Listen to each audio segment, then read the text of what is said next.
ইসরায়েলের president Ariel Sharon, নাম শুনেছিলেন হয়তোবা, তিনি একটা কথা বলেছিলেন যে আমরা ইসরায়েল রাষ্ট্র গঠন করেছি মুহাম্মদ, তারা তো মুহাম্মদ বলে, মুহাম্মাদের ঘরের মডেলে। কিরকম? যে মুহাম্মাদের ঘরে সাল্লাল্লাহু আলাইহি ওয়াসাল্লাম খাবার ছিল না, প্রযুক্তি ছিল না, স্বাচ্ছন্দ্য ছিল না, বিলাসিতা ছিল না, কিন্তু মুহাম্মাদের ঘরে অস্ত্র ছিল। মুহাম্মাদের ঘরের দেয়ালে অস্ত্র থাকতো। আমরা আমাদের রাষ্ট্রটাকে এভাবে গঠন করেছি। আমাদের কিছু থাক না থাক, নিউক্লিয়ার ওয়েপন্স আছে। আপনি এখন যতই চিল্লাফাল্লা করেন, ইসরায়েলের বিরুদ্ধে কিছুই করতে পারবেন না, because they are nuclear super power, এবং তারা ধীরে ধীরে রুলিং স্টেট হবে সামনে ওয়ার্ল্ডে। এখন আমেরিকার পতনের সময়, ইসরায়েলের রাইজিংয়ের সময়, ও রাইজ করা মানেই হচ্ছে দাজ্জাল বের হওয়ার আর বাকি নাই, বিকজ দাজ্জাল যখন বের হবে তখন ইসরায়েল সারা ওয়ার্ল্ডকে রুল করবে। তিলাওয়াতের সাথে হিফজটা করেন কিছু অংশ। আর বাচ্চাদের ব্যাপারে বলবো যে কোনোভাবেই হোক না কেন, বাচ্চাদেরকে আগে হাফেজ বানানোর চেষ্টা করতে হবে। এরপরে আপনি হয়তো ওকে অন্য লাইনে পড়াশোনা করান, আপনি তাকে হয়তো মাদ্রাসায় দেন, কওমিয়াতে দেন, বা মদিনায় পাঠান, বা আল আজহারে পাঠান, মালয়েশিয়ায় পাঠান, টার্কিতে পাঠান, যেখানেই পাঠানোর প্ল্যান করেন না কেন, আপনি বেসটা আগে হাফেজ করে গড়ে তোলেন। এখন একটা বিষয়ের টপিকে লেকচার দিতে হলে আমাদেরকে পুরো কোরআন ঘাঁটতে হয়, কোথায় কোথায় কোন কোন আয়াত আছে। একজন হাফেজে কোরআনে এত কষ্ট করতে হতো না, তার মাথার মধ্যে ছক কাটা আছে কোন আয়াত কোন সূরার মধ্যে কিভাবে আছে। সাহাবায়ে কেরামের সুন্নাহ, অনেক সাহাবী বৃদ্ধ বয়সে হাফেজ হয়েছেন এবং কোরআনের পৃষ্ঠা ধরতেন, বুকের মধ্যে জড়িয়ে কান্নাকাটি করতেন যে কালামু রব্বি হাদা কালামু রব্বি, এটা আমার রবের কালাম, এটা আমার রবের কালাম, বলতেন আর কাঁদতেন। আবু সুফিয়ান, যে ইসলামের অনেক বিরোধী ছিল প্রথম দিকে, সে পর্যন্ত শেষ জীবনে কোরআন জড়িয়ে ধরে কাঁদতো আর এই কথা বলতো। কত রাসূল সাল্লাল্লাহু আলাইহি ওয়াসাল্লামের শত্রু শুধুমাত্র নবীজির তিলাওয়াত শুনেই ইসলাম কবুল করেছে। আবু জেহেল সবচেয়ে বড় শত্রু, সেও রাতের বেলা গোপনে গোপনে নবীজির তিলাওয়াত শুনতে যেতেন, কান লাগিয়ে শুনতেন নবীজি কি পড়ে। ওয়ান নাজমি ইযা হাওয়া, এই সূরা যখন পড়া হচ্ছিল, নবীজি এই সূরা পড়তে পড়তে পড়তে শেষ আয়াতে যখন আসলেন, সেখানে সেজদা আছে, নিজের অজান্তেই সমস্ত কাফের সেজদায় লুটিয়ে পড়েছিল। ওমর ইবনুল খাত্তাব তরোয়াল নিয়ে যাচ্ছেন হত্যা করতে, আপনারা জানেন ঘটনাটা। তার বোনের বাসায় গেলেন, শুনেছি তোমরা ইসলাম কবুল করেছো। দেয়ালে কান পেতে শুনলেন তারা তেলাওয়াত করছে, তাহা মা আনজালাল্লাহু আলাইকাল কুরআন লিতাশকা ইল্লা তাযকিরাতাল লিমান ইয়াখশা। এই সূরাটা তেলাওয়াত শুনে ওমর রাদিয়াল্লাহু আনহু হৃদয়টা গলে গেল। তিনি বলছেন, খুজুনি ইলা রাসূলিল্লাহি ওয়া আসহাবিহি, আমাকে আল্লাহর রাসূল এবং তার সাহাবীদের কাছে নিয়ে চলো। আযহাবু ইলাইহি ওয়া আসলিমু লাহু, আমি যাব এবং তার কাছে আত্মসমর্পণ করব। তারপর জানেন আপনারা ওমর রাদিয়াল্লাহু আনহু কিভাবে ইসলামের খেদমত করেছেন। তো এই জিনিসগুলো তখন আসবে যখন আমরা কোরআনটা বিশুদ্ধ করে পড়া শিখবো, হিফজ করব এবং সুললিত কণ্ঠে বুক ফুলিয়ে একদম উচ্চ স্বরে কোরআন তেলাওয়াত করব। বাড়ির পাশে যত উচ্চ স্বরে গান বাজাবে তার চেয়ে উচ্চ স্বরে আপনি কোরআন ছেড়ে দিবেন। এটাই হলো একটা ট্যাকটিক আর কি। লজ্জা পাবে সে। বাংলাদেশের মানুষ কোরআনকে এখনো শ্রদ্ধা করে, ভক্তি করে। সাধারণ জনগণের কথা বলছি, যারা রুল করে সারা ওয়ার্ল্ড, তাদের মধ্যে ইয়াজুজ আর মাজুজের খাসলত আছে।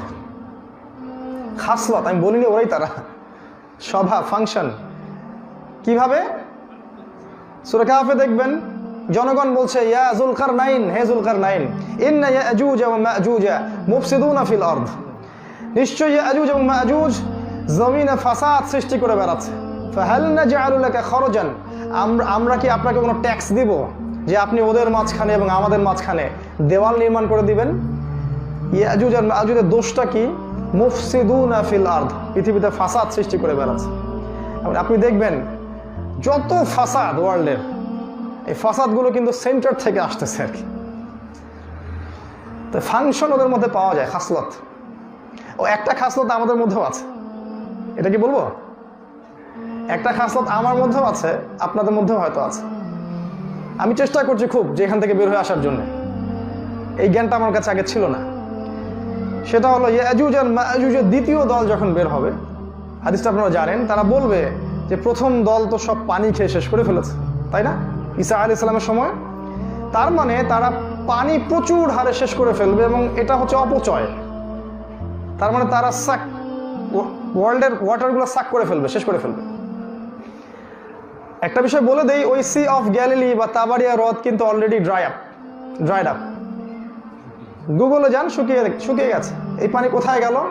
এই জবাবটা স্কলারদেরকে জিজ্ঞাসা করেন, আমাকে জিজ্ঞেস করেন না। আমরা যখন ওযু করি তখন 10 জনের পানি দিয়ে একজন ওযু করি। এটাও একটা ইয়াজুজ আর মাজুজের খাসলাত, পানির অপচয়।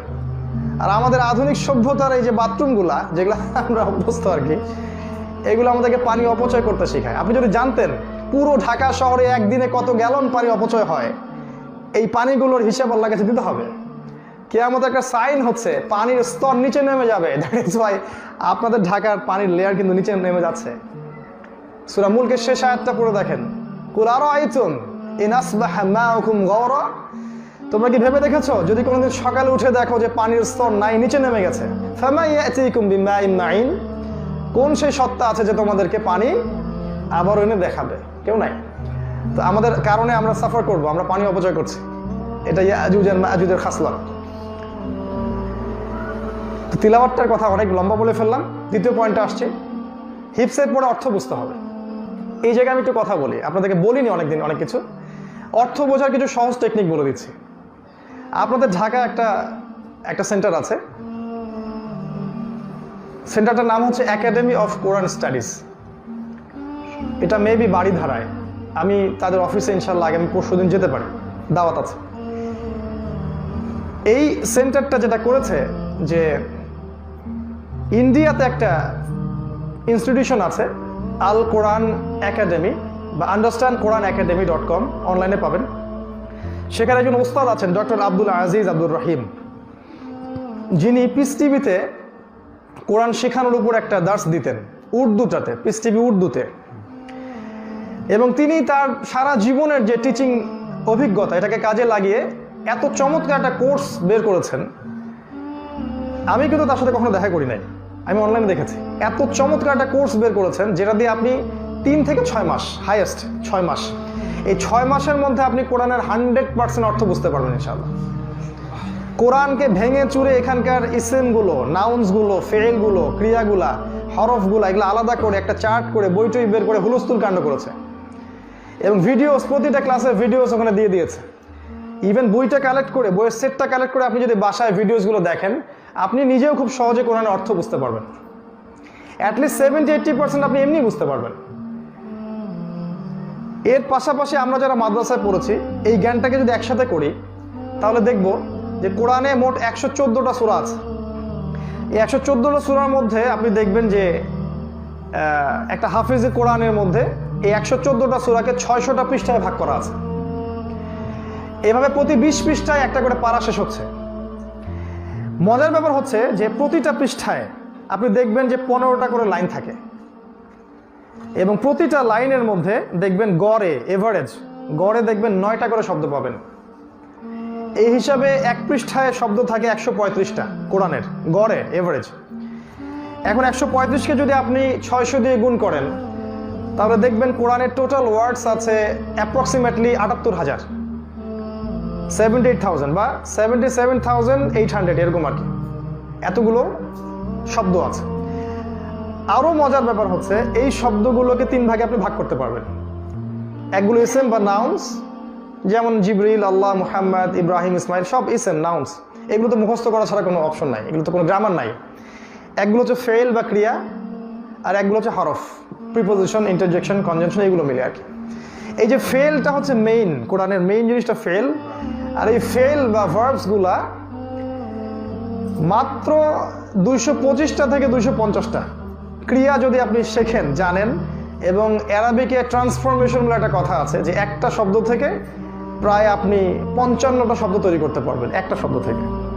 এটা টেকনিক অ্যারাবিক গ্রামারের। এই টেকনিকটা যদি জানা থাকে তাহলে আপনি কিন্তু এই পরিসংখ্যান অনুযায়ী মাত্র 250টা ক্রিয়া মুখস্থ করার মধ্য দিয়ে এবং আরবি ব্যাকরণের একটা সিস্টেম জানার মধ্য দিয়ে আপনি কোরআনকে অনুবাদ করতে পারবেন। এত সহজ টেকনিক কিন্তু আজ থেকে 5-10 বছর আগে ছিল না। এই কোর্সগুলো যদি করেন বাসায়, আপনি কোরআনের অর্থ বুঝতে পারবেন। আর যদি একান্ত এটা না পারেন, সেক্ষেত্রে আমার পরামর্শ হচ্ছে যে বিশুদ্ধ তাফসির কিনবেন, বিশুদ্ধ তাফসীর কিনে যেটা আপনার কাছে ভালো মনে হয়। আমি ওই সাম্প্রদায়িক তর্ক করতে চাচ্ছি না। কারো কাছে হয়তো কি বলে তাফসীর ইবনে কাসির বেশি ভালো লাগে, কারো কাছে তাফহিমুল কোরআন কেউ পড়েন, কেউ আবার হয়তো কি জালালাইন পড়েন, কেউ হচ্ছে বায়ান আহসানুল বায়ান পড়েন। এক একজন এক এক তাফসীরকে প্রিফার করেন, ভালো মনে করেন। আমার সমস্যা সেটা নিয়ে না। আমি বলতে চাচ্ছি যেটা আপনি ভালো মনে করেন সেখান থেকে প্রতিদিন 10টা করে আয়াত আপনি বেছে নেন এবং সপরিবারে এটার অর্থ সহ আপনারা পড়ে পড়ে শোনান। আপনি দেখেন বছর শেষে আপনি মোটামুটিভাবে কোরআনের কিন্তু 10 পারা শেষ করে ফেলতে পারবেন এক বছর অর্থ সহ। তবে এটা আপনাকে পরিতৃপ্ত করবে না। কখন তৃপ্ত করবে? যখন আপনি অ্যারাবিক ল্যাঙ্গুয়েজটা শিখে এই গ্রামারগুলো শিখবেন, কোর্সগুলো করবেন, তখন দেখবেন ইমাম সাহেব তেলাওয়াত করছেন আর আপনি পিছনে দাঁড়িয়ে আপনার চোখ দিয়ে পানি পড়ছে। এই লেভেলে যদি যেতে পারেন তখন আপনি কোরআনকে ফিল করতে পারবেন। এখন আপনি দেখবেন যে অনেক কারি আছেন আরব বিশ্বে যারা তিলাওয়াত করে, পিছনে মুক্তাদিরা কাঁদতে থাকে, বা কারিও তিলাওয়াত করতে করতে কাঁদে। কেন কাঁদে? আর ওই তিলাওয়াত আমরা করে আমাদের চোখে পানি আসে না কেন? রিজনটা কি? রিজনটা হচ্ছে এইটাই যে আমরা কোরআনের অর্থটা বুঝতে পারি না, ফিল করতে পারি না। ফিল করতে হলে ওই ভাষাটা শিখতে হবে। আমি একটা স্টেটমেন্ট দিচ্ছি, কেউ ডিনাই করলে করতে পারে, এটা আমার কিছু যায় আসে না, যে কোরআনকে কোনো ভাষায় ট্রান্সলেট করা সম্ভব না। কোরআনের যে মূল যে ফ্লেভার, এটাকে কোনো ভাষায় অনুবাদ করা সম্ভব না। আমি যে আয়াতগুলো অনুবাদ করলাম, আমি কিন্তু ফিলিংসটা ব্যক্ত করতে পারলাম না। আমি বুঝতে পারছি যে আয়াতটা মানে গভীরতাটা কি, কিন্তু আমি বলতে পারছি না। আমার কাছে ওই ভোকাবুলারিতে শব্দ নাই। কিভাবে বলবো যে আল্লাহ বলছেন ওয়ালাকাদ যারানা লিজাহান্নামা কাসীরাম মিনাল জিন্নি ওয়াল ইনস, আমি বহু মানুষকে এবং জিনকে জাহান্নামের জন্য প্রস্তুত করেছি। লাহুম কুলুবুন লা ইয়াফকাহুনা বিহা, যাদের হৃদয় ছিল উপলব্ধি করতো না। ওয়ালাহুম আযানুন লা ইয়াসমাউনা বিহা, ওদের কান ছিল শুনতো না। ওয়ালাহুম আ'য়ুনুন লা ইউবসিরুনা বিহা, দু চোখ ছিল দেখতো না। উলাইকা কাল আনআম, এরা ছিল গবাদি পশুর মতো। বাল হুম আদাল, তার চেয়েও এরা নিকৃষ্ট। ওয়া উলাইকা হুমুল গাফিলুন, এটা গাফেল। আমি এর ভাবটা কেমন করে আপনাকে বোঝাবো? অনুবাদ করলাম। সূরা তাওবা খোলেন, আপনি কিভাবে বোঝাবেন? আল্লাহ পাক বলছেন, কুল, হে নবী আপনি বলে দিন, ইন কানা আবাউকুম, যদি তোমাদের বাবারা, ওয়া আবনাকুম তোমাদের সন্তানরা, ওয়া ইখওয়ানাকুম তোমাদের ভাইয়েরা, ওয়া আজওয়াজাকুম তোমাদের স্ত্রীরা, ওয়া আশিরাতুকুম তোমাদের এই যে আত্মীয় স্বজনরা, ওয়া আমওয়ালুন ইকতারাফতুমুহা সেই মাল যা তোমরা অর্জন করছো, ওয়া তিজারাতুন তাকশাউনা কাসাদাহা সেই ব্যবসা যেটাকে ক্ষতির আশঙ্কা তোমরা করছো, ওয়া মাসাকিনু তারদাউনাহা এই সুন্দর সুন্দর বিল্ডিং, লাক্সারিয়াস লাইফ, এগুলো যদি আহাব্বা ইলাইকুম মিনাল্লাহি ওয়া রাসূলিহি, এই বিষয়গুলো যদি তোমাদের কাছে আল্লাহ এবং তার রাসূলের চেয়ে বেশি প্রিয় হয়, ওয়া জিহাদিন ফি সাবিলিহি এবং আল্লাহর পথে জিহাদের চেয়ে বেশি প্রিয় হয়, ফাতারাব্বাসু অপেক্ষা করতে থাকো, হাত্তা ইয়াতি আল্লাহু বিআমরিহি যতক্ষণ না আল্লাহর পক্ষ থেকে আযাব নেমে আসে। কেমন করে ভাব বুঝাবো আমি এটা বলেন? চিল্লায় তো মাহফিল অনেক কিছুই বলা যায়, কিন্তু ভাব তো প্রকাশ করতে পারবে না। এই জন্য কোরআনের অর্থ বোঝানো সম্ভব না যদি আপনি আরবি ভাষাটা না জানেন। আর আরবি ভাষা আপনি মাদ্রাসা না পাঠালে সন্তানকে শিখাবেন কেমন করে? শিখবেন কেমন করে? যে কোন উস্তাদ যিনি কোরআন নিয়ে কাজ করছেন তাদের ভিডিওসগুলো ডাউনলোড করেন, দেখেন, শেখেন। আমাদের একজন ইঞ্জিনিয়ার ভাই SM নাহিদ হাসান ভাই, আপনাদের ঢাকা, উনি তো একজন জেনারেল ব্যাকগ্রাউন্ডের মানুষ। আল কোরআনের ভাষা একটা বই লিখেছেন উনি, মাদানী আরাবিকের সিরিজে, চমৎকার। মনে রাখবেন আল্লাহ রাব্বুল আলামিনের কাছে মানুষের চেহারা, ডিগ্রি, সার্টিফিকেটে কোনো দাম নাই। যার ভিতরে ইখলাস আছে, আল্লাহর প্রতি একনিষ্ঠতা আছে, দিনের জন্য খাস কিছু করতে চায়, সে যেই হোক আল্লাহ পাক তাকে তুলে নিয়ে আসতে পারেন মঞ্চের মধ্যে। আল্লাহ বলেছেন যদি তোমরা দায়িত্ব পালন না করো আল্লাহ পাক তোমাদেরকে সরিয়ে দিবেন, এমন কওমকে তোমাদের জায়গায় নিয়ে আসবেন যারা তোমাদের মতো অকৃতজ্ঞ হবে না। কেমন করে বুঝাবো? আল্লাহ পাক সূরা তাওবা আরো বলেছেন, এটাও শুনেন আয়াতটা। আল্লাহ বলেছেন ইয়া আইয়ুহাল্লাযীনা আমানু, হে মুমিনগণ, মা লাকুম তোমাদের কি হলো, মানে কি হয়েছে ভাই তোমাদের? ব্যাপারটা এরকম, ইযা কিলা লাকুম ইনফিরু ফি সাবিলিল্লাহ সাকালতুম ইলাল আরদ, তোমাদেরকে যখন বলা হচ্ছে যে তোমরা আল্লাহর পথে বেরিয়ে পড়ো, ইসসাকালতুম আলাল আরদ তোমরা জমিন আঁকড়ে ধরে বসে আছো। একবারে তোমাদেরকে যখন বলা হচ্ছে তোমরা আল্লাহর পথে বেরিয়ে পড়ো, তোমরা জমিন আঁকড়ে ধরে বসে আছো। আর রাদিতুম বিল হায়াতিদ দুনিয়া মিনাল আখিরাহ, তোমরা কি পরকালের পরিবর্তে দুনিয়ার হায়াত কি দিয়ে সন্তুষ্ট হয়ে গেছো? ফামা মাতাউল হায়াতিদ দুনিয়া মিনাল আখিরাতি ইল্লা কলিল। পরকালের তুলনায় দুনিয়ার হায়াতের খুবই অল্প, ইল্লা কলিল, অল্প। ইল্লা তানফিরু, যদি তোমরা বের না হও, ইউআযযিবকুম আযাবান আলীমা, আল্লাহ পাক তোমাদেরকে ভয়ঙ্কর শাস্তি দিবেন। ওয়ায়াস্তাবদিল কওমান গায়রাকুম, এবং অন্য কওমকে তোমাদের জায়গায় নিয়ে আসবেন। লা তাদুররুহু শাইআ, তোমরা আল্লাহর কোনো ক্ষতি করতে পারবে না। আমি কেমন করে আয়াতগুলোকে আপনাকে বুঝাবো, ভাবগুলো কেমন করে বুঝাবো? সম্ভব না। আল্লাহ তারপরে পরের আয়াতে বলছেন যে ইল্লা তানসুরুহু ফাকাদ নাসারাহুল্লাহ, তোমরা তো তাকে সাহায্য করোনি ওই দিন, বরং আল্লাহ তাকে সাহায্য করেছিলেন। ইয আখরাজাহুল্লাযীনা কাফারু সানিয়া ইসনাইনি ইয হুমা ফিল গার, যখন কাফেররা তাকে বহিষ্কার করেছিল, মক্কা থেকে বের করে দিয়েছিল, ওই দুইজন, কোন দুজন? আবু বকর এবং মুহাম্মদ সাল্লাল্লাহু আলাইহি সাল্লাম, ওই দুইজন গারের মধ্যে ঢুকলেন। ইয হুমা ফিল গার ইয ইয়াকুলু লিসাহিবিহি, একজন সাথী আরেকজন সাথীকে বলছিল লা তাহজান ইন্নাল্লাহা মা'ানা, দুশ্চিন্তা করো না, আল্লাহ আমাদের সাথে আছেন। এই ভাবগুলো কেমন করে আপনাকে বোঝাবো?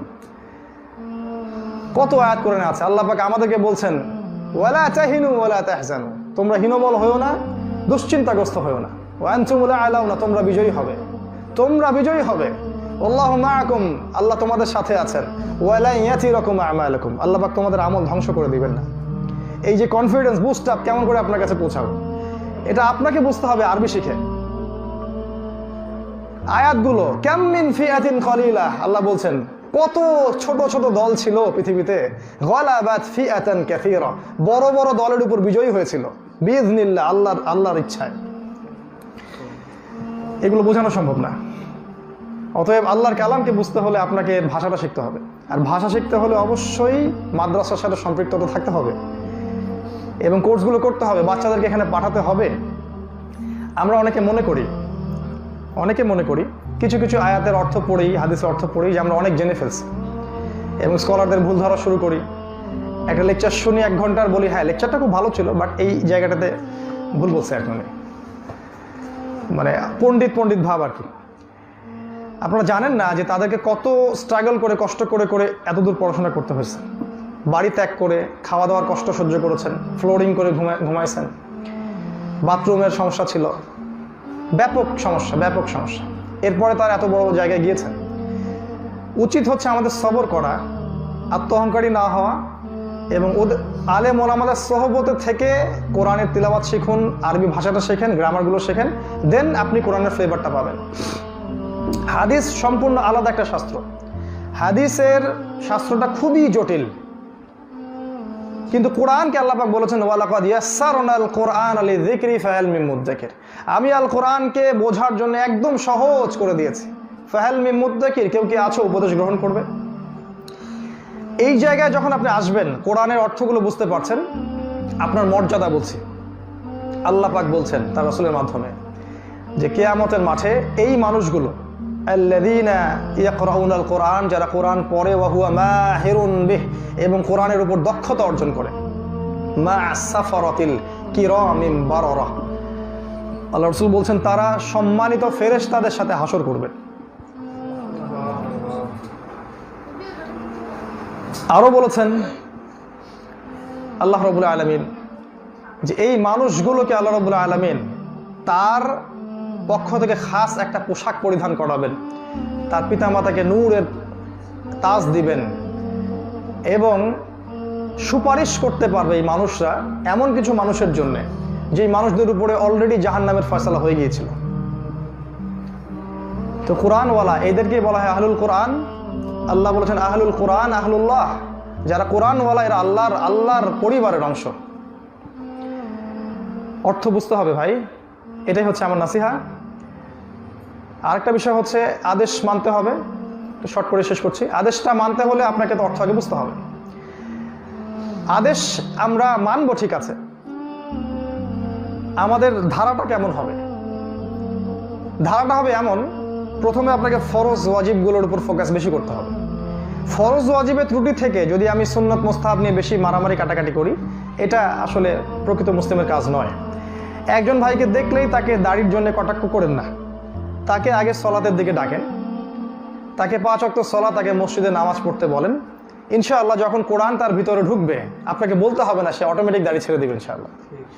এটাই বাস্তবতা। একটা মেয়েকে দেখেছেন হয়তো আপনার বান্ধবী, শুরুতেই ওকে পর্দার কারণে আন্ডারস্টিমেট করেন না। তাকে আপনি সলাতের ব্যাপারে বলেন, নারী সাহাবীদের জীবনী পড়তে বলেন, সাহাবায়ে কেরামের ত্যাগ, রাসূলের সিরাত এগুলো পড়তে বলেন।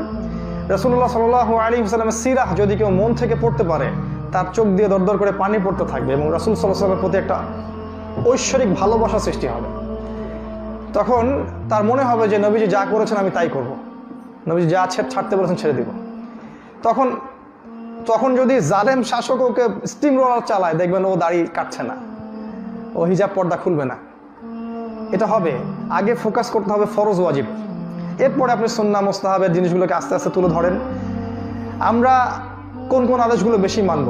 প্রথমত তাওহীদ, আল্লাহ পাকের তাওহীদের সাথে শিরকের আপোষ করা যাবে না, একত্ববাদ, প্রতিটা ক্ষেত্রে আল্লাহর একত্ববাদ। 2 নাম্বার সুন্নাহ, রাসূলের সুন্নাহর সাথে কোনো বেদাতের সংমিশ্রণ করা চলবে না। 3 নাম্বার সলাহ, 5 ওয়াক্ত সালাত যেন নামাজের জামাতটা ছুটে না যায়, যদি যায়ও আপনি বাসায় যদি পড়েও নেন ওয়াক্ত মতো পড়ে নেবেন। ছুটতে পারে, শয়তান আপনাকে এখানে আরো বেশি ওয়াসওয়াসা দিবে যে ছুটে গেছে আর যাওয়ার দরকার নাই, 2 দিন তো পড়তে পারলাম না আর পড়ার দরকার নাই। শয়তান 24 ঘন্টা আপনার পিছনে মেহনত করতে থাকবে, তাকে সুযোগ দিবে না, দুর্বল হবেন না। পড়ে যাচ্ছেন আবার উঠে দাঁড়ান, আবার পড়ে যাচ্ছেন আবার উঠে দাঁড়ান। আল্লাহ রাব্বুল আলামিন ক্ষমা করতে করতে ক্লান্ত হবেন না, আমরা ক্ষমা চাইতে চাইতে ক্লান্ত হতে পারি। আল্লাহ পাক বলেছেন, হে আদম সন্তান, তুমি যদি আসমান পরিমাণ গুনাহ নিয়ে আমার সামনে উপস্থিত হও কিন্তু আমার সাথে কাউকে শিরিক না করো, তাহলে আমি তোমার সামনে আসমান জমিন পরিমাণ ক্ষমা নিয়ে হাজির হব। আমি কোনো পরোয়াই করি না, আমি তোমাকে মাফ করে দিব। ওয়ালা উবালি, আল্লাহ পাক বলেছেন আমি কোনো পরোয়াই করি না, আমি তোমাকে ক্ষমা করে দিব যদি তুমি আমার সাথে শিরিক না করে আসো। সতর্ক থাকবেন, এই পুরো বিশ্বটাই এখন শিরকি বিশ্ব। প্রতিটা সেক্টর, ইকোনমিক সেক্টর থেকে শুরু করে এডুকেশন, পলিটিক্স, ফ্যামিলি, আপনার সামাজিক নিয়মকানুন, সংস্কৃতি, মিডিয়া, সব শিরক। সবচেয়ে বড় শিরক সেটা হলো আল্লাহর সমস্ত হালালকে তারা হারাম করেছে আর সমস্ত হারামকে তারা হালাল করে নিয়েছে। এটাই সবচেয়ে বড় শিরক। সূরা তাওবার 31 নম্বর আয়াতে দলিল আছে। এই গডলেস ওয়ার্ল্ডকে আপনি কি চেঞ্জ করতে পারবেন? আমার মত হচ্ছে না, ঈসা আলাইহিস সালামের আগ পর্যন্ত না, ইমামুল মাহদির আগ পর্যন্ত না, বরং এই গডলেস ওয়ার্ল্ড আপনাকে চেঞ্জ করে দিবে। অতএব এই ফিতনা থেকে ডিসকানেক্টেড থাকেন, নিজেকে গুটিয়ে নেন। এত বেশি সোশ্যাল হওয়ার দরকার নেই, আনসোশ্যালি হয় একটু মুসলিমরা, কারণ সোশ্যালিটি হচ্ছে জাহিলিয়াতের, ওখানে তো আমাকে আনসোশ্যাল হতেই হবে। আমরা বলছি না যে আমরা ডিসকানেক্টেড হওয়ার মানে এই নয় যে আমরা দাওয়াত ছেড়ে দিব, আমরা আল্লাহর পথে মানুষকে ডাকা ছেড়ে দেবো, তা নয়। বড় ফিতনার জায়গা থেকে আপনি ছোট ফিতনার দিকে চলে আসেন, গ্রামের বাড়িগুলো রেডি করতে থাকেন, ভবিষ্যতে আপনাকে হিজরত করতে হতে পারে। নিজের খাবার নিজে প্রডিউস করেন, অর্থনৈতিক জীবনে ইকোনমিক কৃষিভিত্তিক অর্থনীতির দিকে ফোকাস করেন, আপনি লাভবান হবেন ইনশাআল্লাহ আগামীতে। এই ঢাকার মতো শহরগুলোতে আপনারা সাস্টেইন করতে পারবেন না, এখানে আপনি ফিতনা থেকে বাঁচতেও পারবেন না, এই শহরটাকে আপনি চেঞ্জও করতে পারবেন না এবং এই শহর আপনাকে চেঞ্জ করে দিবে। এই বড় বড় যে সিভিলাইজ শহরগুলো আছে এগুলো থেকে আপনি কম ফিতনার জায়গায় থাকার জন্য অভ্যস্ত হওয়ার চেষ্টা করতে থাকেন। আমরা শিরকের সাথে আপোষ করতে পারি না, বেদাতের সাথে আপোষ করতে পারি না। সলাটটাকে ঠিক মতো আদায় করতে হবে, তারপর রমাদানের সওম রাখলেন, সামর্থ্য হলে হজ করলেন, ওমরা করলেন, যাকাত দিলেন। এগুলো ছাড়াও ইসলামের অনেক বেসিক জিনিস আছে, যেমন হৃদ্যতা, ভালোবাসা, উম্মার ঐক্য, পিতামাতার খিদমত করা, তাদের রেসপেক্ট ওদের জায়গায় দেয়া, স্ত্রীদের সাথে ভালো আচরণ করা, সন্তানদেরকে ভালোভাবে মানুষ করা, এতিমের মুখে অন্ন তুলে দেয়া। এই উম্মাহ আজকে দাস। আল্লাহ পাক বলেছেন দাসত্ব থেকে মানুষকে মুক্তি দেওয়াটা অনেক বড় কাজ, কঠিন কাজ। সূরা বালাদ পড়ে দেখবেন, আল্লাহ পাক বলেছেন যে ফালাকতাহামাল আকাবা, এই মানুষরা তো বন্ধুর পথ কখনো পাড়ি দেয়নি, কেমন করে তারা সফল হবে? ওয়ামা আদরাকা মাল আকাবা, হে নবী আপনি কি জানেন যে কঠিন পথটা কি? ফাক্কু রাকাবা, দাসত্ব থেকে মানুষকে মুক্তি দেয়া। আজকে উম্মাহ দাস, উম্মাহকে দাসত্ব থেকে মুক্তি দিবে কে? এগুলো ছেড়ে দিচ্ছি না আমরা। এই আদেশগুলো ফলো করবো ইনশাল্লাহ, দাওয়াত দিব, সবাইকে এক জায়গায় আনার চেষ্টা করবো, ইখতলাফের মধ্যে যায়েন না। আমরা সবাই মুসলিম, এটাই আমাদের মৌলিক পরিচয়। এরপরে যৌগিক পরিচয় মানুষের থাকতেই পারে, এটা নিয়ে আমার কোনো মাথা ব্যথা নাই, কিন্তু ওইগুলো মৌলিক পরিচয় নয়। একটা জায়গায় আসতেই হবে, যদি না আসতে পারি তাহলে উম্মার ধ্বংস কেউ ঠেকাতে পারবে না। যারা আসতে চাচ্ছে না তাদের পিছনে সময় নষ্ট করা ছেড়ে দেন। আমার অভিজ্ঞতা, কয়েক শ্রেণীর মানুষের প্রতি মেহনত করে খুব একটা লাভ হয় না। এক শ্রেণী হচ্ছে বুড়া মানুষ, যারা সারা জীবন একটা পথে চলছে, শেষ বয়সে আপনি চেঞ্জ করতে পারবেন না খুব একটা। 2 নম্বর হচ্ছে আমাদের মতো টুটাফুটা জ্ঞানওয়ালা আলেম ওলামা যারা, তাদেরকে যা বুঝাবেন, তারা যা বোঝে এর বাইরে তারা বুঝতে চাইবে না। আরেক শ্রেণী হচ্ছে আপনার জি না না এক শ্রেণী হচ্ছে বললাম বয়স্ক মানুষ যারা আছে, এক শ্রেণী আলেম ওলামা টাইপের যারা আছেন, বোঝাতে পারবেন না।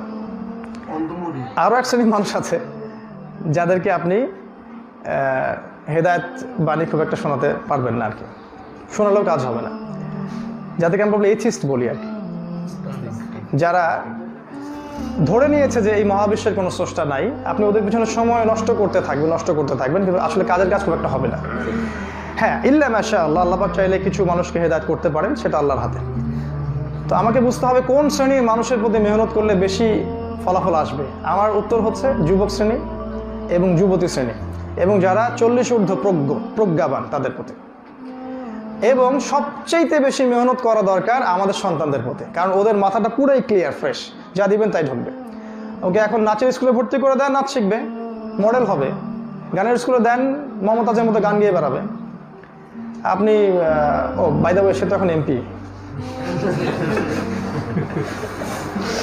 যদি আপনি আল্লাহর পথে দেন তাহলে ইনশাআল্লাহ আল্লাহর পথে সে কাজ করবে।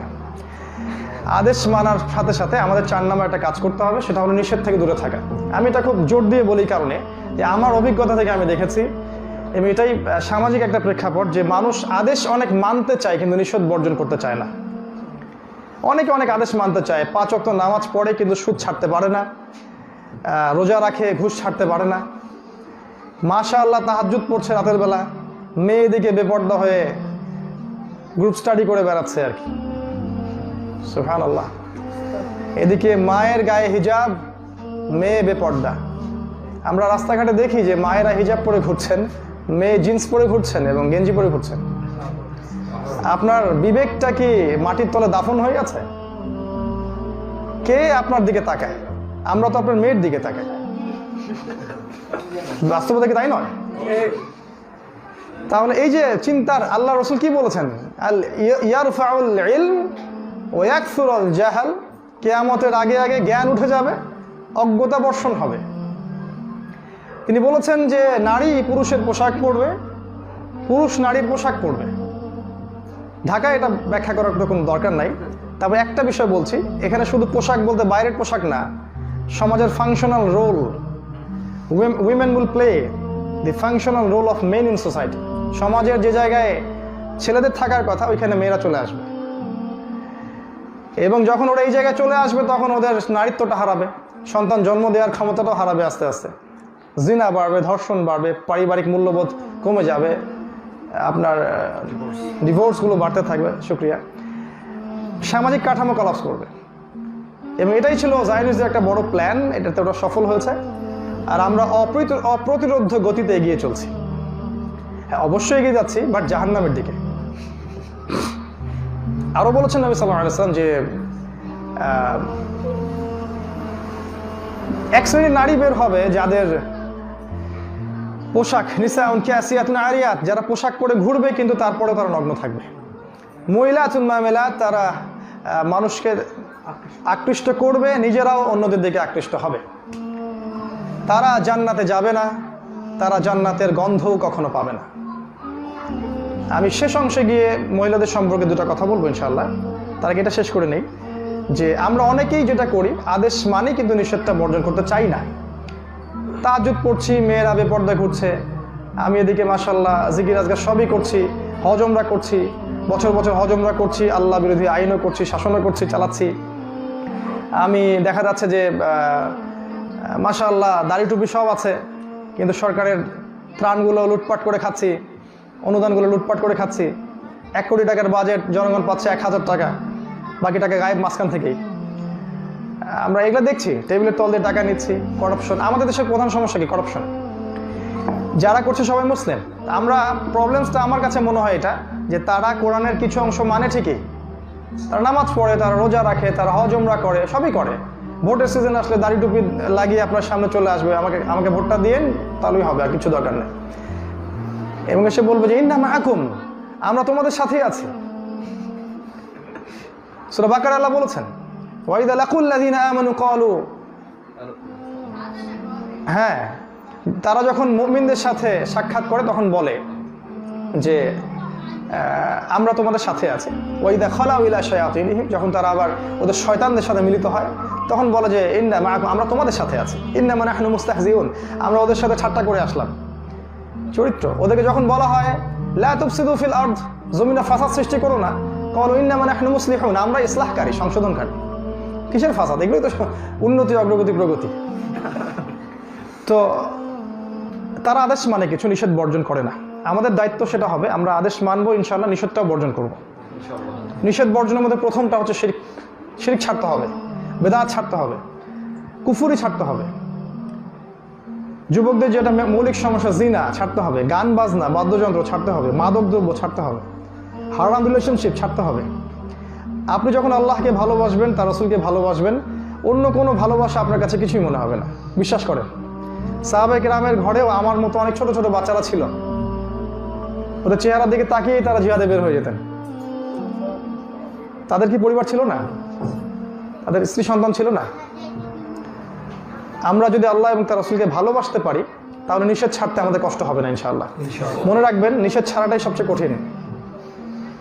একটা ভাই যে গিটার ছেড়ে দিয়ে, মদ ছেড়ে দিয়ে, ওর সার্কেল ছেড়ে দিয়ে, বয়ফ্রেন্ড গার্লফ্রেন্ডকে ছেড়ে দিয়ে বা বয়ফ্রেন্ডকে ছেড়ে দিয়ে একটা ভাই বা বোন যখন ইসলামের দিকে এসেছে, এই কাজটাই তার জান্নাতে যাওয়ার জন্য যথেষ্ট ইনশাআল্লাহ। আমি একটা ভাইকে বললাম, ভাই কি করেন? আমি এখন ছাগলের খামার করছি। আগে কি করতেন? ব্যাংক জব করতেন। কত স্যালারি পেতেন? 80,000 টাকা। এখন কত পান? 12,000 টাকা। চলছে না তার জীবন? চলছে মাশাআল্লাহ। এই যে আমি বললাম, ভাই আপনার এই স্যাক্রিফাইসটাই হয়তো বা জান্নাতে যাওয়ার কারণ হবে আপনার, হয়তো সেটা আমার হয় নাই সৌভাগ্যটা। তো এই যে নিষেধটা বর্জন না করা, এটা না করতে পারলে আমাদের জন্য একটা আয়াত, খালি একটা আয়াত বলছি, সেটা হলো আল্লাহ পাক বলেছেন সূরা বাকারা আয়াত নাম্বার 85-86, আফাতুমিনুনা বিবাদিল কিতাব ওয়া তাকফুরুনা বিবাদ। আল্লাহ পাক বলছেন, তোমরা কি কিতাবের কিছু অংশ মানো আর কিছু অংশকে বর্জন করো না? মানে তোমরা কি কিতাবের কিছু অংশকে মানো আর কিছু অংশকে ছেড়ে দাও? ফামা জাযাউ মান ইয়াফআলু যালিক, তোমাদের মধ্যে যারা আল্লাহর কিতাবের কিছু অংশ মানবে, কিছু অংশকে বর্জন করবে, ইল্লা খিজয়ুন ফিল হায়াতিদ দুনিয়া, এই দুনিয়াতেই, দুনিয়ার হায়াতেই আমি তাদেরকে লাঞ্ছিত করব।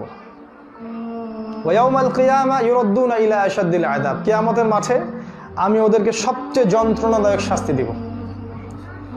উলাইকা আল্লাযীনা ইশতারাউল হায়াতিদ দুনিয়া বিল আখিরা, এরাই তারা যারা পরকালকে দুনিয়ার বিনিময়ে বিক্রি করে দিয়েছিল। তাহলে পাপটা কি? কিতাবের কিছু অংশ মানতো, কিছু অংশকে মানতো না। আদেশগুলো মানে, বাট নিষেধগুলোকে বর্জন করে না। আমরা যেন ওদের মধ্যে অন্তর্ভুক্ত না হই, আল্লাহ পাক সে তৌফিক দান করুন, আমিন। আর দুটো কাজ করতে হবে হক আদায় করতে হলে। একটা হলো দাওয়া, অলরেডি বলেছি আমি, দাওয়াতটা দেওয়ার সময় আমাদের একটু লিবারেল থাকা উচিত, সাম্প্রদায়িক না হয়ে এমন প্ল্যাটফর্মে দাওয়া দেওয়া উচিত যেখানে সব মুসলিম ভাইকে ইনক্লুড করা যায়। সবাই একসাথে বসে যেন আমরা সালাত আদায় করতে পারি, সালাম বিনিময় করতে পারি, এক দস্তরখানায় খেতে পারি। এখানে হানাফি ও সালাফি ও বেরলবি ও দেওবন্দি ও আটরশি এই জিনিসগুলোকে নিয়ে আসবেন না আল্লাহর ওয়াস্তে। হ্যাঁ, একটা সময় ছিল যখন এগুলো নিয়ে তর্ক করার সময় ছিল, এখন সেই সময়টা আমাদের হাতে নাই। বিশেষ আমরা লাস্ট সেঞ্চুরিতে দেখেছি কিয়ামতের মেজর 99% সাইন দেখা যাচ্ছে দুই চোখ দিয়ে। আপনাদের ঢাকার দিকে তাকালে আমার কাছে মনে হয় যে কবে না কিয়ামত চলে আসে এখানে। নবীজি বলেছিলেন, সমাজের সবচেয়ে নগ্ন পদের মানুষরা, গায়ের জামা নাই, কাপড় নাই, উঁচু উঁচু বিল্ডিং নির্মাণের প্রতিযোগিতা করবে। তিনি বলেছিলেন, মেয়েরা রাস্তায় নগ্ন হয়ে ঘুরবে, ছেলেদের পোশাক পরবে, সমাজ দূষিত হয়ে যাবে, আবহাওয়া দূষিত হয়ে যাবে, পানির লেয়ার নিচে নেমে যাবে, সবাই সুদ খাবে, ধর্ষণ, খুন, জিনা বাড়বে, সবাই মদ খাবে, প্রকাশ্যে মানুষ আল্লাহর হারামে লিপ্ত হবে, কেউ কিছু বলবে না, ঢাকার দিকে তাকালে সব দেখা যায়, সব দেখা যায়। যে কোনো সময় আল্লাহর পক্ষ থেকে বড় ভূমিকম্প আসতে পারে। তখন আপনারা কি করবেন এই চিন্তাটা আপনাদের করা উচিত। নবী সাল্লাল্লাহু আলাইহি ওয়াসাল্লাম বলেছেন, যখন মহামারী আসবে কিয়ামতের আগে, বাইনা ইয়াদিস সাআ, কিয়ামতের আগে আগে মুতানুন শাদীদ, বড় মহামারী আসবে। ওয়া বা'দাহু, তারপরে আসবে সানাওয়াতুজ জালাজিল, ভূমিকম্পের বছরগুলো। তো যদি ধরে নেই যে এটাই সেই বড় মহামারী, যদি ধরে নেই বা এটা যদি আমার কথা যদি সঠিক হয়, তার মানে এর পরে আসতে যাচ্ছে ভূমিকম্পের বছর। ওটা যদি বাদও দেন, তারপরেও দেখবেন কি আমাদের 10টা বড় সাইন, তার মধ্যে 3টাই হচ্ছে ভূমিকম্প। একটা পূর্ব দিকে, একটা পশ্চিম, একটা মাঝখানে। পূর্ব দিক মানেই কিন্তু আমাদের এই কন্টিনেন্টে খাসফুন, জমিন ধসে যাবে। কখন হবে এটা? যখন মানুষ মদ খাবে, জিনা করবে এবং নর্তকী তো বোঝেন, ওই যে ফ্যাশন শো, নর্তকী দিয়ে মানুষ যখন টাকা পয়সা আর্ন করবে, তখন জমিন ধসে যাবে। তো এই সময়, এখন ওই সময়টা না যে আমরা এরকম ইখতিলাফে যাব। আমাদের উচিত হচ্ছে যতটুকু সময় হাতে আছে, যারা ইউনিটি চায় না ওদের পিছনে মেহনত করা বাদ দিয়ে দেন, যারা চায় ওদেরকে নিয়ে সামনে এগিয়ে যান। দিন শেষে আল্লাহ পাক আমাদের চেষ্টাটাকে দেখবেন, আমাদের সংখ্যা গরিষ্ঠতা লঘিষ্ঠতা এটা আল্লাহ পাক দেখবেন না, ইনশাআল্লাহ। তো আমি খুব যুবকদেরকে নিয়ে আশাবাদী। এখনকার যারা যুবকরা ইসলামের দিকে রিটার্ন করছে, মাশাআল্লাহ, তারা এই ধরনের গ্রুপিংগুলো পছন্দ করে না, তারা সাম্প্রদায়িকতা পছন্দ করে না, তারা আলেমুল আমাদের কাদা ছড়াছড়ি পছন্দ করে না। আমি খুব আশাবাদী তাদের ব্যাপারে। মন থেকে অনেক দোয়া আসে, আল্লাহ পাক সবাইকে যেন দিনের জন্য মুজাহিদ হিসেবে কবুল করে। আরেকটা কাজ আমাদের করা উচিত দাওয়াতের সাথে সাথে। ও দাওয়াতে একটা কথা বলি নাই যে দাওয়াতটা আপনি ফ্যামিলি থেকে শুরু করবেন নাকি। কারণ পরিবারের লোকজন যদি লাইনে না আসে, তখন আপনি অন্যের কাছে দাওয়া দিতে গেলে মানুষ আপনাকে প্রশ্নবিদ্ধ করবে। আপনারই তো ওয়াইফ পর্দা করে না, হুজুর আপনি ওয়াজ করতে আসছেন, বলবে এই কথা। এটা বাস্তব। অতএব আপনার পরিবারটাকে আগে ইসলামিক অনুশাসন ইনস্টল করেন। যদি দেখেন অনেক দাওয়া দেওয়ার পরে পরিবারের লোক কথা শুনছে না, তাহলে কি করবেন? তাহলে নূহ আলাইহিস সালামের মতো বলবেন। নূহ আলাইহিস সালাম আল্লাহকে বলছেন, আল্লাহ আমার পরিবার কথা শুনছে না, আমার ছেলে আমার কথা শুনলো না। আল্লাহ কি বলছেন? লাইসা মিন আহলিক, সে তোমার পরিবারের কেউ না, পরিবার কেউ না। আসহাবুল কাহফ কি করলেন? পরিবার ছেড়ে চলে গেলেন। ইব্রাহিম আলাইহিস সালাম, আব্বা থাকেন বাসায়, আমি গেলাম, আপনাকে আল্লাহ মাফ করুক, চলে গেলেন। কোন লেভেলে? যখন এক্সট্রিম লেভেলে কোনো কাজ হচ্ছেই না। আমরা কি নূহ আলাইহিস সালামের মতো 900 বছর দাওয়াত দিয়েছি? 9 দিনও তো দাওয়াত দিই না। এত সহজে হালও ছাড়া যাবে না। বাবাকে বলি, বাবা কথা শোনে না, মাকে বলি, মা বোঝে না। এত সহজে বুঝবে না তো, কারণ আপনি তাদের ছেলে, আপনি তাদের মেয়ে। একটা বাবা মার কাছে ছেলে মেয়ে সবসময় ছোট। এ পিচ্চি আর কি, এত কি বোঝে? কি নতুন ইসলাম শিখলো যে আমি সব ভুল, ওই সব সঠিক? বলবে তারা। কারণ দুনিয়া আর দুনিয়া মাচা, দুনিয়া তাদের উপরে এমনভাবে ছেয়ে গেছে, দুনিয়ার ভোগবিলাস ছাড়া তারা কিছু চিন্তা করতে পারে না।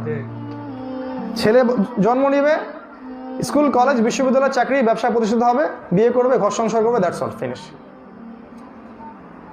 একটাই কথা বলা হবে, নিজের পায়ে দাঁড়াতে হবে তোমাদেরকে, নিজের পায়ে দাঁড়াতে হবে তোমাদেরকে, প্রতিষ্ঠিত হতে হবে। এইগুলাই। যদি আমি বলি যে বাবা মা আমি আল্লাহর পথে কাজ করতে আমি হ্যাপি, আমি কমফোর্ট ফিল করতেছি, আল্লাহ আমাকে বেহিসাব রিজিক দিচ্ছেন, আমার কোনো অভাব নাই, আমার কাছে কারো কাছে হাত পাততে হচ্ছে না, আমি হ্যাপি আছি, এটাতেও তারা সন্তুষ্ট না। না, বিশেষ পরীক্ষার দেওয়া দরকার। প্রতিভা আছে, তুমি আরো বড় কিছু করতে পারতা। তো খুব সবর করতে হবে, খুবই সবর। পরিবারটাকে লাইনে আনতে হলে অনেক সবর করতে হয়। আর যদি এক পর্যায়ে এক্সট্রিম লেভেলে দেখেন কোনো কাজই হচ্ছে না, ইউ বেটার ডিসকানেক্ট। আপনি ডিসকানেক্টেড হয়ে যান, আলাদা স্বতন্ত্র পরিবার গড়ে তুলুন। সম্পর্ক বজায় রাখবেন, আত্মীয়তার সম্পর্ক ছিন্ন করবেন না, বাট স্বতন্ত্র পরিবার গড়ে তুলুন। লাস্ট, পরিবারের পরে সমাজে নামেন। পরিবার যদি কন্ট্রোলে চলে আসে, আপনি আপনার সমমনা ভাই বোনদেরকে নিয়ে কমিউনিটি গড়ে তোলেন এবং কমিউনিটি করে সামনে আগান। এখানে এমন না যে নতুন দল ক্রিয়েট করতে হবে। আপনি একটা প্রতিষ্ঠান করতে পারেন, একটা ফাউন্ডেশন করতে পারেন, একটা অ্যাসোসিয়েশন করতে পারেন, যেটাই করেন সবার সাথে মিউচুয়াল আন্ডারস্ট্যান্ডিং রেখে আপনি আগাতে পারেন। এটা বেটার আমার কাছে মনে হয়। ফর এক্সাম্পল, ঢাকায় অনেক ফাউন্ডেশন কাজ করে ইসলামিক, আমাদের শাইখ আহমদুল্লাহর মতো। এটা কিন্তু দল নয়, আমি তাদের কোনো কর্মীও নই, আমি আমার নিরপেক্ষ দৃষ্টিভঙ্গি দিয়ে বলছি। দল নয়, কিন্তু সবার সাথে মিউচুয়াল আন্ডারস্ট্যান্ডিং করে তারা কিন্তু কাজ করছে, উম্মার জন্য কিছু করছে। এডুকেশন সেক্টরে কাজ হচ্ছে, পলিটিক্যাল সেক্টরে যদি নাও হয়, তারপরে সোশ্যাল ওয়ার্ক কিছু হচ্ছে। তবে আমার দুঃখটা অন্য জায়গায়, সেটা হলো যে এই যুগটাকে আমরা বুঝতে ব্যর্থ হচ্ছি। আমরা অনেকে দিনের জন্য অনেক কিছু করতে চাচ্ছি ঠিকই, এই যুগে যেটা বেশি করা দরকার, মুসলিমদের ইসলাহ, মুসলিমদের জামা, ইমারা, আমির, ইদাদ, প্রশিক্ষণ, শারীরিক, মানসিক, আত্মিক প্রশিক্ষণ, হিজরতের প্রস্তুতি, আল্লাহর পথে প্রপার জিহাদ ও কেতালের প্রস্তুতি, এটা নাই। আমরা এখনো মনে করছি যে 1000 বছর পড়ে আছে সামনে। এটাই ভুল সমস্যা। আল্লাহ বোঝার তৌফিক দান করুন, আমিন। তবে দাওয়ার ক্ষেত্রে আমরা একটু, যদি আমরা সবাই সুযোগ করে দিই, ছাড় দেওয়া মানসিকতা থাকে, ইনশাল্লাহ উম্মার জন্য ভালো কিছু করতে পারবো। লাস্টটা হচ্ছে ওই যে শরিয়া বাস্তবায়ন। এটা আপনি ততদিন পর্যন্ত করতে পারবেন না যতদিন আগের 5টা আপনি কাভার না করছেন। ওই যে আপনার রিসাইটেশন, আপনার হিপস, আপনার আদেশ মেনে চলা, নিষেধ বর্জন করা, আপনার সোসাইটি গড়ে তোলা, দাওয়া দেয়া, দেন আপনি কিন্তু একটা রেভলিউশনের দিকে যেতে পারেন। আপনাদেরকে অনেকেই অনেক বয়ান করে এবং ইউটিউবে আমিও শুনি, হাইয়া আলাল জিহাদ ইত্যাদি অনেক কথাই বলা হচ্ছে। আলটিমেটলি ব্যাপারটা হচ্ছে কি জানেন, যে এখন আমরা যে অবস্থায় আছি, এই দুর্বল জনশক্তি, যারা ইকোনমিক সেক্টরে দুর্বল, পলিটিক্যাল সেক্টরে দুর্বল, যাদের কোনো আমির নাই, কোনো ইমারা নাই, কোনো জামা নাই, এটা শুধু একটা আহ্বান মাত্র। আপনি নামেন, পিছনে কাউকে পাবেন না, এবং এক পিছনিতেই সব শেষ।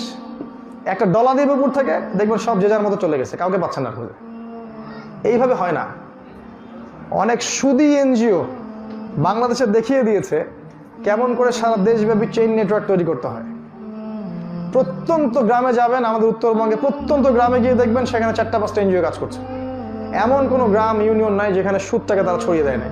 চেইন নেটওয়ার্ক, আপনি চাইলেও পলিটিক্যালি ওদেরকে তুলে দিতে পারবেন না এখন দেশে। আমাদের কি এমন কোনো চেইন নেটওয়ার্ক আছে সারা বাংলাদেশে মুসলিমদের, যারা সবাই একটা ওয়ান কমান্ড ফলো করে চলছে? আপনার কি মনে হয় যে এরকম বিচ্ছিন্ন একটা নেশনকে দিয়ে আল্লাহর পথে ফি সাবিলিল্লাহ জিহাদ সম্ভব? এগুলো আবেগী কথা বলে লাভ নাই। ওয়ার্ল্ড অ্যাফেয়ার্স বুঝতে হবে, দেশের অবস্থাও বুঝতে হবে, উম্মার অবস্থাও বুঝতে হবে। আলেম ওলামার মধ্যে কোনো ঐক্য নাই, কোনো ঐক্য নাই, যে যার মতো চলছেন। ইভেন একটা আলেমকে সালামই দিচ্ছেন না। আপনি যদি নামি, আমাদের মতো দেখতে কিছু মানুষই আপনাকে ধরিয়ে দিবে, অন্যরা আসবেন আপনাকে ধরে দিতে। এটা বাস্তবতা ভাই, ফেস করে আসছে অনেক কিছু। আপনি আগান, দেখবেন আপনার মতো চেহারার যে মানুষগুলো আছে এরাই আপনাকে পিছনে লেগে গেছে, ওদের লাগা লাগবে না। ওভারঅল মূল কথা হচ্ছে আমরা মেরুদণ্ড নাই আমাদের এখন, আমরা ইতিম, মেরুদণ্ড নাই। আমাদের দরকার একটা জামা, আগে জামা, ইমারা, নেতৃত্ব, আমির, চেইন নেটওয়ার্ক সারা দেশ জুড়ে বা সারা বিশ্ব জুড়েই, কথা বলতে বিশ্ব জুড়ে। অ্যাটলিস্ট আপনি যখন এখানে আছেন তো এখানে নিয়ে চিন্তা করেন। এখন তো আপনার ওখানে যাওয়ার কোনো সুযোগ নাই, আপনি চাইলেই প্যালেস্টাইন হিজরত করতে পারবেন না। এখন দিবেন আপনাকে করতে, সিস্টেমটা এইভাবে করা হয়েছে। আপনার আবেগ আছে, আমারও আবেগ আছে, এটা জানি, কিন্তু আপনি পারবেন না চাইলে যেতে। সব জায়গায় ব্লকড আপ, ডিসকানেক্টেড সব। এটাই তো ডিভাইড অ্যান্ড রুল। অতএব এখানেই একটা নেটওয়ার্ক তৈরি করতে উচিত ছিল। এখন এটা দিস ইজ টু লেট এই কথাটা বলা আমার জন্য অনেক দেরি হয়ে গেছে। 50, 60, 70 বছর আগে যদি এরকম কোনো প্ল্যান প্রজেক্ট থাকতো। আরেকটা বিষয় হচ্ছে ইকোনমিক বেস শক্ত থাকতো। ইকোনমিক বেস শক্ত নয়, আপনি কিছুই করতে পারবেন না। মুখের ফু দিয়ে ওরা আপনাকে উড়িয়ে দিতে পারে। ইকোনমিক বেস দরকার হয়।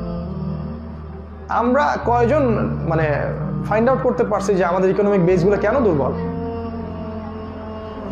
এটা নিয়ে কয়জন কথা বলে? লেকচার, জুমার খুতবায় দাঁড়িয়ে কয়জন লেকচার দেয় যে আসলে IMF এর ইকোনমিক সিস্টেমটা কেমন আর ইসলামিক ইকোনমিক সিস্টেমটা কেমন, পার্থক্যটা কোথায়, আমরা কেন পারতেছি না, ওরা কেন পারতেছে? জায়নিস্ট মুভমেন্ট নিয়ে কয়জন খুতবা দেয়? ইসরায়েলের এজেন্ডাগুলো নিয়ে কয়জন খুতবা দিচ্ছে? পশ্চিমা সভ্যতা আমাদেরকে কি দিচ্ছে, কি নিচ্ছে, এটা নিয়ে কয়জন কথা বলছে? খালি রাফুল এদাইন আর জোরে আমিন আর পায়ে পা আর এই মাযহাব, তরিকা, পীর, এই তো। ওকে, আমার আপত্তি নাই যদি তারা এগিয়ে গিয়ে কিছু করতে চায়, আমি স্বাগতম জানাবো। কিন্তু আমি বিশ্বাস করি না যে এভাবে একটা ইউনিভার্সাল বা গ্লোবাল রেভলিউশন সম্ভব, এটা আমার বিশ্বাস হয় না। যদি কেউ করতে পারে সে করুক, নিষেধ করছি না।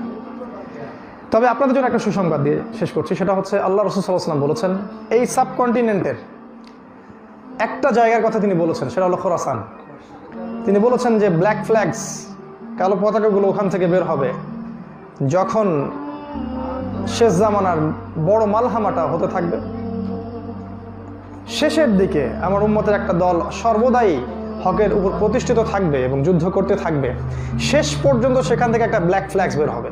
শেষে গিয়ে বের হবে এটা ISIS এর ব্ল্যাক ফ্ল্যাগ নয়, বের হবে এমনকি তারা জেরুজালেম পর্যন্ত বিজয় করবে, পৃথিবীর কোনো শক্তি ওদেরকে আটকাতে পারবে না।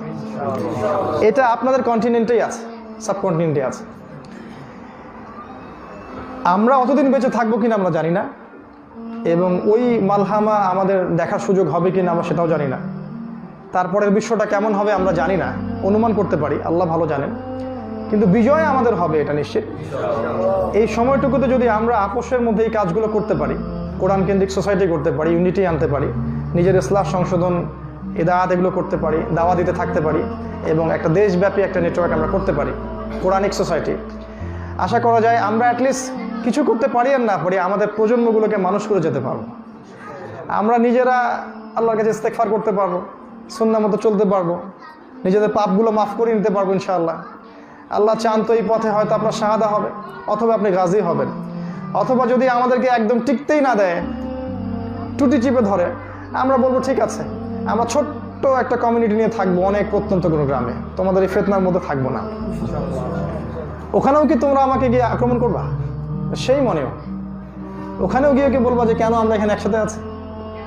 দেখেন, প্রত্যন্ত একটা গ্রাম, ধরেন একটা পাহাড়ি এলাকা, এখানে ধরেন একটা জমি, বড় জমি আমরা কিনেছি, কথা বলছি, সেখানে 1000-2000 পরিবার আছে, সবাই মুসলিম এবং সবাই প্র্যাকটিসিং মুসলিম, একই আকীদা মানহাজ লালন করছে মাশাআল্লাহ। তাদের একজন শুরা কমিটি আছে, একটা কমিটি আছে শুরা কমিটি, শুরা, তাদের একজন আমির আছেন, একটা মাদ্রাসা, একটা মসজিদ, ওয়ান জামা, ওয়ান আমির, তারা নিজেদের খাবার প্রডিউস করে খাচ্ছে, এই সোসাইটির এইসব ফিতনা থেকে ডিসকানেক্টেড। তারা কি অনেক হ্যাপি নাই আমাদের চাইতে? এরকম ছোট ছোট কমিউনিটি গড়ে উঠেছে ইন্দোনেশিয়ায়, মালয়েশিয়ায়, সাউথ আফ্রিকায়, ইভেন ব্রিটেনে, এখন শুনছি আমেরিকাতেও সেটা গড়ে উঠছে। তারা রাষ্ট্রবিরোধী কোনো কাজ করছেন না, ওরা ওদের জায়গায় জাহান্নামে যায় যাক, তারা ওখানে আসতে ছোট্ট একটা কমিউনিটি করে আসহাবুল কাহফের মতো বসবাস করছে। নবী সাল্লাল্লাহু আলাইহি ওয়াসাল্লাম কিন্তু বলেছেন, এই 4টা অপশনই দিয়েছেন আপনার সামনে, আমার সামনে। 1 নাম্বার হচ্ছে তোমরা এখান থেকে দিন নিয়ে পলায়ন করতে হবে তোমাদেরকে ফিতনা থেকে। যদি তোমরা ফিতনা থেকে বাঁচতে চাও, দিন নিয়ে পলায়ন করতে হবে, পাহাড়ি এলাকায় চলে যেতে হবে, যেখানে গরু, ছাগল, বকরি এগুলো নিয়ে পালাবে, মানুষ দিন নিয়ে পালিয়ে যাবে। হাদিস, এটা সহি হাদিস, এটা একটা অপশন। একা যাওয়া এর চেয়ে কমিউনিটি নিয়ে যাওয়াটা বেটার। এখন কমিউনিটি নিয়ে যেতে হলে এই সব লাক্সারিয়াস লাইফ ছেড়ে কি কেউ যেতে চায়? সমস্যা আছে। একটা অপশন দিয়েছেন নবীজি, কেউ না গেলে তুমি একাই যাও এবং গাছের আড়ালে আঁকড়ে ধরে থাকো, গাছের শিকড়টা আঁকড়ে ধরে থাকো, তাও ফিতনার মধ্যে পড়িও না, ওখানেই মারা যাও। কারণ এই ওয়ার্ল্ডে থাকলে, এই সোসাইটিতে থাকলে আপনাকে শিরক করতে হবে, আপনাকে সুদ খেতে হবে, আপনাকে জিনা করতে হবে, আপনার ঈমান ধরে রাখা আপনার জন্য আগুন ধরে রাখার মতো হবে।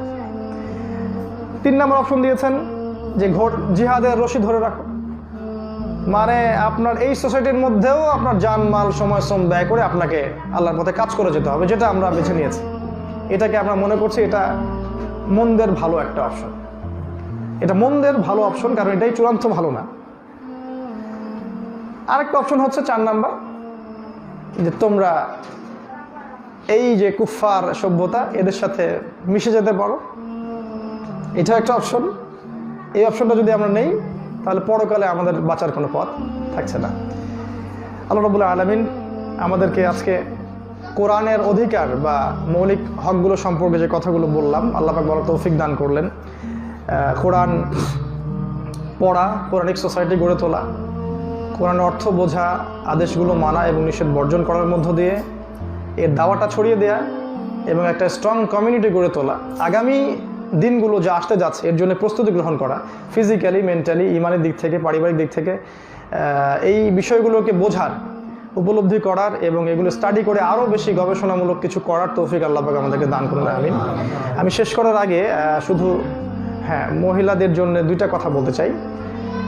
একটা কথা হচ্ছে যে আমার ক্ষুদ্র জ্ঞানে আমি যেটা বুঝতে পারছি যে নারীদের জন্য জান্নাতে যাওয়া যতটা সহজ, পৃথিবীর কোনো সৃষ্টির জন্য জান্নাতে যাওয়া অতটা সহজ নয়। অ্যাট দ্য সেম টাইম আমি এটাও বুঝতে পারছি যে নারীরা যত বেশি জাহান্নামে যাবে, পৃথিবীর এই উম্মার অন্য কোনো প্রাণী এত বেশি জাহান্নামে যাবে না। কিভাবে? 1 নাম্বার, প্রিয় মা ও বোনেরা যারা আছেন তাদের জন্য এই হাদিসটা। রাসূলুল্লাহ সাল্লাল্লাহু আলাইহি ওয়াসাল্লাম বলেছেন যে একজন নারী, একজন মেয়ে মুসলিমা, সে যদি 4টা কাজ করতে পারে, জান্নাতের যে কোনো দরজা দিয়ে ইচ্ছা আল্লাহ পাক তাকে প্রবেশ করার অনুমতি দিবেন। আমার মা, আমার বোন, আমার ওয়াইফের জন্যই হাদিসটা, আমার মেয়ের জন্য হাদিসটা। 1 নাম্বার, ইদা সল্লাত খামসাহা, যখন সে তার 5 ওয়াক্ত সালাত আদায় করে, সালাতের ওয়াক্ত হয়ে গেছে, সালাত পড়ে নেন। এবং সালাতটা কাইন্ডলি 3G 4G স্পিডে পড়বেন না, অ্যানালগ স্টাইলে পড়বেন, স্লো পড়বেন। রুকু সেজদা ঠিক করে করবেন, সেজদায় বেশি বেশি করে দোয়া করবেন। নামাজই হচ্ছে আল্লাহর সাথে যোগাযোগের একমাত্র মাধ্যম, সবচেয়ে সেরা মাধ্যম, একমাত্র সবচেয়ে সেরা মাধ্যম নামাজ, সালাত। ইজা সল্লাত খামসা, যখন সে তার 5 ওয়াক্ত সালাত ঠিকঠাক মতো আদায় করে। বাই দ্য ওয়ে, এই হাদিসে নফল সালাতের কথাও বলা হয় নাই, শুধু ফরজ নামাজটুকুর কথাই বলা হয়েছে। এর মানে এই না যে নফল সালাত পড়তে হবে না, এখানে বলা হয়নি নফল সালাত এর সাথে কানেক্টেড, এমন না, শুধু যদি ফরজ নামাজটুকুই পড়ে। 2 নাম্বার, ইদা সামাত শাহরহা, যখন সে রমাজান মাসের সওম পালন করবে। এখানে কোনো নফল সওমের কথা বলা হয়নি, শুধু রমাজান মাসের এই 30টা সওম যদি সে পালন করতে পারে ঠিকঠাক মতো। আর সওম পালন মানে কিন্তু শুধু না খেয়ে থাকা নয়, আল্লাহর নিষেধকৃত প্রতিটা বিষয় থেকে দূরে থাকা। যেমন গীবত করলে সওম কেটে যাবে, মিথ্যা বললে সওম কেটে যাবে, ঘুষ খাইলে, সুদ খাইলে, জেনা করলে সওম কেটে যাবে, মানে আল্লাহ বিরোধী কোনো কাজ করলে সওম কেটে যাবে। 3 নাম্বার হচ্ছে যদি সে তার লজ্জাস্থানের হিফাজত করে। লজ্জাস্থানের হিফাজত মানে তার পুরো শরঈ পর্দাটা বলা হচ্ছে এখানে। শুধু লজ্জাস্থান বলতে পুরো লজ্জাস্থানই, পুরো দেহটাই, নারীর পুরো দেহটাই লজ্জাস্থান, এটার হিফাজত যদি করে, এখানে শরঈ পর্দা চলে আসবে। এখনকার দাজ্জালীয় পর্দার কথা আমি বলছি না, যে বোরখা পরলে শরীরের সব কাঠামো দেখা যায়, এই পর্দার কথা বলছি না। কাপড় এমন হবে না যেই কাপড় পরার পরেও বাহির থেকে ভিতরের অঙ্গ প্রত্যঙ্গ দেখা যায়। কাপড় এমন হবে না যেই কাপড় পরার পরেও শরীরের কাঠামো বোঝা যায়। কাপড় এমন হবে না যেই কাপড়টা অমুসলিমদের পোশাক। কাপড় এমন হবে না যেই কাপড়টা খুব চাকচিক্যময়, চোখ লাগে। এবং নারীরা পুরুষের পোশাক পরতে পারবে না, পুরুষেরা নারীদের পোশাক পরতে পারবে না। এই 5টা মূলনীতি মানলে পর্দা হবে। হ্যাঁ, এই 5টা মূলনীতি মেনেও যদি আপনি ফোনে সুন্দর করে মিষ্টি করে কথা বলেন, তাহলে পর্দা কেটে গেছে। ফ্লেক্সি লোডের দোকানে গিয়ে যদি বলেন যে ভাইয়া একটু ফ্লেক্সি দিয়ে দেন, পর্দা কেটে গেছে। মিষ্টি করে বলা যাবে না। চাল চলন, ওঠা বসা, আখলাক, চরিত্র সবকিছুর মধ্যে নারীর একটা সতীত্ব পর্দা থাকে। এক্সাম্পল, আপনি আয়েশা রাদিয়াল্লাহু আনহাকে দেখেন, খাদিজা রাদিয়াল্লাহু আনহাকে দেখেন, তাহলে বুঝতে পারবেন যে লজ্জাস্থান হিফাজত কাকে বলে। আরেকটা এক্সাম্পল হচ্ছে ফাতিমাতুল কুবরা রাদিয়াল্লাহু আনহা। ফাতিমা রাদিয়াল্লাহু আনহা ইন্তেকাল করেছেন, মানুষ আজ পর্যন্ত জানে না যে রাতের বেলা তাকে কতজন মিলে দাফন করেছে, কতজন মানুষ তার জানাজার নামাজ পড়েছে আমরা জানি না। কিন্তু রাতের মধ্যেই দাফন শেষ, মানুষ জানতেও পারেনি, বুঝতেও পারেনি যে নবীর কন্যা একজন ইন্তেকাল করেছেন। পরে সংবাদ প্রচার হয়েছে। তিনি বলেছিলেন যে মানুষ আমাকে দেখবে, অনেক মানুষ আসবে, এটা আমি পছন্দ করি না। তার স্বামীকে তিনি নসিহত করে গিয়েছিলেন, আলী রাদিয়াল্লাহু আনহুকে। তো প্রিয় মা বোনদেরকে অনুরোধ করবো যে দাজ্জাল আপনাদেরকে যেভাবে ইসলামের নামেই হোক আর সেকুলার নামেই হোক আজকে যেভাবে বেপর্দা করে রাস্তায় নামিয়েছে, প্রগতির নামে, উন্নতি অগ্রগতির নামে, বেঁচে থাকার তাগিদের নামে, এগুলো আমাদেরকে জাহান্নামের দিকে নিয়ে যাচ্ছে।